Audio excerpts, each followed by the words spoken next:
ચાલો નમસ્કાર વિદ્યાર્થી મિત્રો, હું રોહિત સુંદરવા ફરી આ એક અગત્યના સેશન સાથે આપની સાથે આવી ગયો છું. તો આ સેશનમાં પણ આપણે રેલવેની જ વાત કરવાની છે. રેલવેમાં તો કે ભાઈ 2024થી એટલે કે 2024થી કેલેન્ડર પ્રમાણે રેલવેમાં પણ કામકાજ ચાલુ થઈ ગયું છે.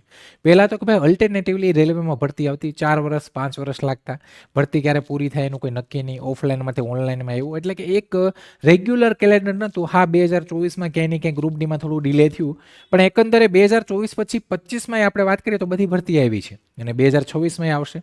તો અહીંયા ભરતીઓ રેગ્યુલર બેઝ ઉપર ચાલુ થઈ ગઈ છે. અત્યારે હાલમાં આપણે જોઈએ તો ગ્રુપ ડીના ફોર્મ ફિલિંગ અહીં ચાલુ છે, 2 માર્ચ સુધી ચાલુ છે. 10 પાસ ઉપર તમે હોય તો ભરી દેજો.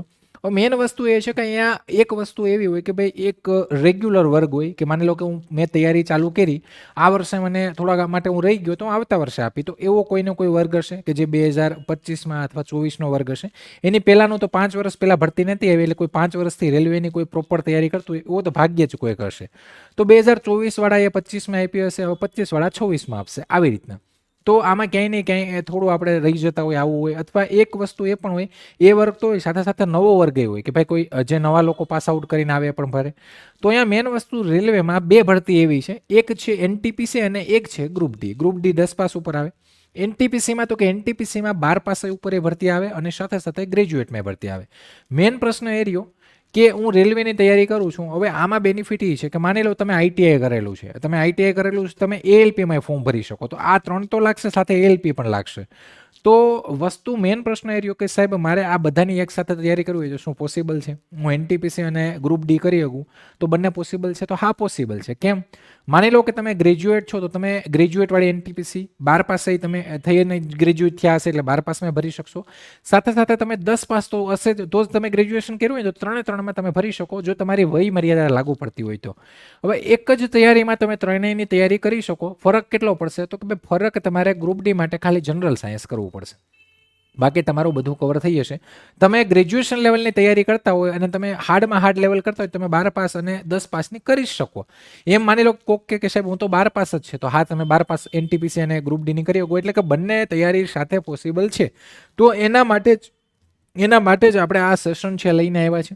વાત કરીએ તો કે ભાઈ તૈયારી એક સાથે થઈ શકે, તો કે હા થઈ શકે. રેલવેમાં તો કે ઇંગ્લિશ નથી આવતું, તમારે ગણિત, રીઝનિંગ અને જીકે અને કરંટ અફેર આ 4 કરવાના છે. તમે ગ્રુપ ડી કરો તો જનરલ સાયન્સ કરવાનું. અહીંયા ડ્યુઅલ ટ્રેક સ્ટ્રેટેજી બનાવવાની છે, અને જો તમારે રેલવેનો જ તમારો ટાર્ગેટ હોય તો તમારી એક તૈયારીમાં તમારે 2 ટાર્ગેટ અથવા 2થી પણ વધારે ટાર્ગેટ રાખવા પડશે. એટલે કે તમારે એનટીપીસી 12, ગ્રેજ્યુએટ, ગ્રુપ ડી, સાથે સાથે તમે આઈટી હોય તો એલપી, સાથે સાથે તમે ગ્રેજ્યુએટમાં રેલવેમાં આરપીએફ, એસઆઈ કોન્સ્ટેબલ આવે છે, જો કે એ 2024માં આવી, 25માં નથી આવી, તો મે બી આવનારા સમયમાં એ આવે તો એ પણ તમારા માટે બેસ્ટ છે. તો તમારી પાસે વધારે ઓપ્શન, મલ્ટિપલ ઓપ્શન, એક જ તૈયારીમાં એટલા ઓપ્શન મળે, એટલે તૈયારી તો કે પોસિબલ છે. તમે એક જ તૈયારીમાં બધી જગ્યાએ તમે એપ્લાય કરી શકો અને તમે એક જ ટાઈપની તૈયારીમાં તમે એ એક્ઝામમાં પરફોર્મન્સ સારું કરી શકો, કેમ કે લેવલ બધી વસ્તુ એક જ આવશે. આમથી આમ ફેરવીને કાન આમના આમ પકડાવશે, બાકી વસ્તુ તો એ જ આવવાની છે. આગળ વાત કરીએ કે ઘણા વિદ્યાર્થીઓને શંકા હોય કે શું 2 પરીક્ષાઓ એક સાથે મેનેજ કરી શકાય? તો હા થઈ શકે. તો કે ભાઈ હા થઈ શકે. એનું રીઝન એ છે કે માની લો કે તમારું સારામાં સારી તૈયારી હોય તો તમે એને માની લો ગ્રેજ્યુએટવાળી તમે તૈયારી કરો તો 12 પાસ અને સાથે 10 પાસની તૈયારી તમે ઇઝીલી કે કરી શકો. એટલે કે લગભગ 70% શું હું કહું છું તો કે ભાઈ ગ્રુપ ડીમાં ખાલી જનરલ સાયન્સ અલગ છે, બાકી સિલેબસ ઓલમોસ્ટ બધો સેમ જ છે. બીજા બધામાં તો કે ટેકનિકલ ભરતી હોય, હા એએલપી આઈટીઆઈ છે તો એમાં તમારે ટેકનિકલ કરવું પડે, બાકી નોન ટેક તો તમારો એને જ પોર્શન રહે. અહીંયા તો કે 70% સમાન અભ્યાસક્રમ છે, 70%થી પણ વધારે સમાન છે. ઓવરઓલ તો કે ભાઈ ગણિત તો તમે કોઈ પણ ભરતી રેલવેની આપો તો સેમ આવે છે. રીઝનિંગ તો કે રીઝનિંગ સેમ આવે છે, અને જનરલ અવેરનેસ એટલે કે તમારું જે કરંટ અફેર ને સ્ટેટિક એ પણ સેમ આવે. એટલે કે ગ્રુપ ડી, એનટીપીસી બંનેમાં આ વસ્તુ સેમ આવે. અધર જે ભરતી ટેકનિકલ આવે, લાઈક આઈટીઆઈ ઉપર એએલપી આવે, તો એમાં પણ આ 3 વિષયો તમારા 3 તો આવવાના જ છે. જનરલ અવેરનેસની સાથે સાથે સ્ટેટિક જીકે આવે, પણ એ બહુ ઓછું થઈ ગયું. અત્યારે કરંટ અફેર જ વધારે આવે છે.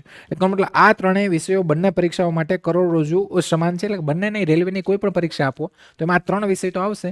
ટેકનિકલ ભરતી હશે તો એમાં ટેકનિકલનું અલગ આવશે. તફાવત શું છે તો કે ભાઈ રેલવે ગ્રુપ ડી છે એમાં તો કે એમાં સાયન્સ છે એ ખાલી એક અલગ પડે છે. આ પરીક્ષામાં સાયન્સ ઉપર તમારે વિશેષ ભાર થોડોક દેવો પડે. 25 માર્કનું જનરલ સાયન્સ આવે, જેમાં કેમિસ્ટ્રી, બાયોલોજી અને ફિઝિક્સ આવે. એનસીઆરટીનું 10માં લેવાનું. જ્યારે એનટીપીસીમાં તો કે એનટીપીસીમાં કોમ્પ્યુટર આ વિષય ફક્ત એનટીપીસી માટે જ છે, એટલે કે કોમ્પ્યુટરના 4 થી 5 ક્વેશ્ચન આ વખતે દેખાણા છે. તો એ પણ એટલું બધું કંઈ માન્ય ન કહેવાય, નોર્મલ બેઝિક કોમ્પ્યુટર કોન્સેપ્ટ આવે. ગણિતમાં તો ગણિતનું સ્તર થોડું ઊંચું હોય, એટલે કે ભાઈ તમે 12 પાસ ગ્રેજ્યુએટની ભરતી આપો છો તો લેવલ થોડું અપ જ રહેવાનું. એમ એકંદરે તમારું ગ્રુપ ડીનું લેવલ છે એ થોડું મીડિયમ હોય છે, એટલે કે તમારું મીડિયમ ટુ ઇઝી હોય છે. ડિફિકલ્ટી લેવલ શું હોય તો કે ભાઈ અહીંયા તમે ગ્રુપ ડી છે તો આ 10મા લેવલનું હોય, જ્યારે તમે એનટીપીસી 12 પાસ કે ગ્રેજ્યુએટ આપો તો એ પ્રમાણેનું લેવલ હોય. 10માનું તો કે 10માના લેવલ પ્રમાણે ક્વેશ્ચન આવે, 12 પાસના તો કે 12 પાસ પ્રમાણે આવે. ઠીક છે, એટલે એનો મતલબ કે તમે એનટીપીસી લેવલની મેં તમને કીધું એમ જ કે તૈયારી કરો તો ગ્રુપ ડી ઓટોમેટિક કવર થઈ જાય. હા, તમારે જનરલ સાયન્સ કરવું પડે. એટલે લક્ષ્ય તો કે ભાઈ તમારું લક્ષ્ય જો તમે 12 પાસ છો, ગ્રેજ્યુએટ છો, તો તમારે એનટીપીસીની તૈયારી કરાય એ કરશો એટલે ઓટોમેટિક તમારું ગ્રુપ ડી છે કવર થઈ જશે. અને જો તમારે એનટીપીસી ના કરવી હોય તો પ્રોપર એક ભરતીને ટાર્ગેટ કરીને તમારે ચાલવું પડે. સ્ટેપ 1, કોમન બેઝ મજબૂત કરો. તો કે તમારી તૈયારીનો 60 થી 70% સમય અહીંયા ફાળવો, બેઝિક તમારું ક્લિયર કરો. હવે હું તમને એમ કહું કે રેલવેની સાથે એસએસસી કરાય તો એ પછી હું એ સજેશન નહીં આપી. જો તમારો રેલવે ટાર્ગેટ હોય તો તમારો રેલવે ટાર્ગેટ હોય તો એનટીપીસી ને બધું ભેગવું કરાય, કેમ કે બધાની પેટર્ન મેથડ એક જ છે. પણ તમે પછી રેલવે અને પછી એમ કહો મારે એસએસસી ભેગવું કરવું, મારે સ્ટેટ ગવર્મેન્ટે કરવું, તો એ વસ્તુ નહીં કરી. તમારે રેલવેની પ્રોપર તૈયારી કરવી તો પછી રેલવેની જ તૈયારી કરવાની. અને રેલવેનો એનટીપીસી ગ્રેજ્યુએટ કરો, તમે ગ્રેજ્યુએટ છો તો તમારું 12 પાસે કવર થઈ જાય, અને ગ્રુપ ડીમાં ખાલી જનરલ સાયન્સ કરો તો એ પણ તમારું કવર થઈ જાય. એટલે એનો મતલબ મેથ્સમાં તો કે અંકગણિત પાવરફુલ બનાવો, અને જીએ કરંટ અફેર છે રોજે રોજ અપડેટ વાંચો. અને સાથે સાથે તમે હમણાં રિસન્ટ જે આ ગ્રુપ ડી લેવાની, હમણાં ગ્રુપ ડી આન્સર કી આવી ગઈ છે, એમાં તો કે આ લેવાની એક્ઝામ નવેમ્બર ડિસેમ્બરમાં એક્ઝામ લેવાની. અને અહીંયા વાત કરીએ તો કે જાન્યુઆરી 2025નું, એટલે કે 12 મહિના પહેલાંનું પણ કરંટ અફેર અહીંયા પૂછ્યું છે. 1 વર્ષ પહેલાંનું કરંટ અફેર પૂછ્યું છે ડીપલી થોડું, તો એ પણ તમારે કરંટ અફેર થોડું ડીપલી સેન્ટ્રલ લેવલનું કરવું પડશે. 20માંથી 20 ક્વેશ્ચન કરંટ અફેરના છે. સ્ટેપ 2, તો ઓલ્ટરનેટ સ્પેશિયલ ફોકસ બાકીના વિષયો માટે દિવસો વેચી લો, એટલે કે સાયન્સ માટે, પછી કોમ્પ્યુટર માટે અલગથી કરો. સાથે સાથે તો કે ભાઈ એની સાથે સાથે તમે 1 કલાક તો કે ભાઈ જનરલ સાયન્સ કોમ્પ્યુટરને આપો, 1.5 કલાક કરંટ અફેરને આપો, સાથે સાથે 2 કલાક ગણિતને આપો, રિઝનિંગને 1.5 કલાક આપો.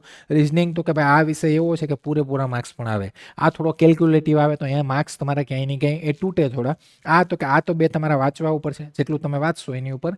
અને સાથે તો કે ભાઈ કન્સિસ્ટન્સી, એટલે કે અહીંયા એક્યુરેસી અને ટાઈમ મેનેજમેન્ટ છે, એના માટે મોક ટેસ્ટ પણ રેગ્યુલરલી આપતા રહો, કેમ કે એ પણ 2 અગત્યના છે.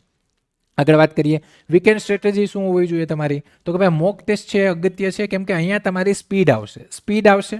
સ્પીડની સાથે સાથે તમારું ટાઈમ મેનેજમેન્ટ થશે, અને એક્યુરેસી પણ આવશે. એક્યુરેસી એટલે કે તમે ઓછા ખોટા એટેમ્પ કરશો. ને આ મોક ટેસ્ટનું એનાલિસિસ એ કરવાનું કે ભાઈ મોક ટેસ્ટ તમે આપી દો, પછી કેટલા માર્ક આપ્યા, એમાં તમે ક્યાં ભૂલ કરો છો, શું વસ્તુ કરો છો, એ કરવાનું. તો શનિવાર પર રવિવાર પર મોક ટેસ્ટ પર ધ્યાન આપો. ગ્રુપ ડી માટે તો અલગ અલગ પેટર્ન, એક ટેસ્ટ ગ્રુપ ડીની, અને તમે સાથે સાથે એનટીપીસીની પણ મોક ટેસ્ટ આપો. ગ્રુપ ડી માટે તો ઓનલી જનરલ સાયન્સ અલગ કરો તો ચાલે, બાકી તમારું બીજું બધું આમાં કવર થઈ જશે. તો આ પ્રમાણે મોક ટેસ્ટ આપો. પરીક્ષાનું માળખું આપણે ખબર છે કે ભાઈ ગ્રુપ ડીમાં ઓનલી CBT 1 છે 100 માર્કની. આ 100 માર્કમાં તમારે સારું પરફોર્મ કરવાનું છે. 100 માર્કમાં તમે સારા માર્ક લાવશો, એની ઉપર તમારું પીઈટી થશે. પીઈટી પછી થોડું મેરિટ ઉપર જવાની શક્યતા છે, એટલે એના માટે તમારે અહીંયા સારા માર્ક લાવવા પડશે. જ્યારે એનટીપીસીમાં તો કે CBT 1 ક્વોલિફાઈંગ છે, આને તમે પાસ કરવી પડશે, પછી CBT 2માં જશો, આનું મેરિટ ગણાશે. આના મેરિટ ઉપર તમારી ટાઈપિંગ ટેસ્ટ, સ્કિલ ટેસ્ટ જો પોસ્ટમાં હશે તો આવશે, બાકી સીધું તમારું ડીવી આવશે. હવે આગળ તો કે આ પ્રમાણે તમે તૈયારીમાં ચાલો. આગળ વાત કરીએ, તમારું મુખ્ય લક્ષ્ય શું હોવું જોઈએ, તો કે ભાઈ 10 પાસ ITI અને તમે જો એપ્રેન્ટિસ કરેલું છે, અને સાથે સાથે તો કે તમે 12 પાસ છો અને તમે ગ્રેજ્યુએટ પણ છો, તો એનો મતલબ તમારું તો કે તમારા બંને ઉપર ટાર્ગેટ હોવા જોઈએ. જો તમારે એવું લાગે કે ભાઈ મારે ઊંચો પગાર આમ તેમ, તો તમારે આને ટાર્ગેટ કરીને ચાલવાનું.